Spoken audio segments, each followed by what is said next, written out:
আহারে আমি যখন মাদ্রাসা বন্ধ দিলাম সেদিন ঢাকার সাভার এলাকায় আমার মাহফিল ছিল। মাহফিল শেষ করে আমি রাত্রিবেলায় মাদ্রাসায় এসে ঢুকলাম, তখন 3টা সাড়ে 3টা বাজে। মাদ্রাসায় ঢুকে দেখি সব বাচ্চারা চলে গেছে। ছোট্ট একটা বাচ্চা আমার মাদ্রাসার বাবুর্চির সাথে ঘুমায়। বাবুর্চিরে ডাক দিয়ে উঠাইলাম, কিরে বেটা এই বাচ্চাটা বাড়িতে যায় নাই কেন? বাবুর্চি আবার দিকে তাকায় কান্না করে আর বলে, হুজুর আমি জানি না, আপনি ওরে ঘুম থেকে উঠে জিজ্ঞাসা করেন।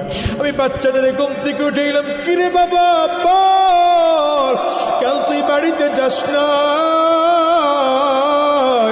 বাচ্চাটা আমার দিকে তাকায় ফেল ফেল করে কাঁদে আর বলে, হুজুর আমি কই যাব হুজুর, আমার তো বাবা না।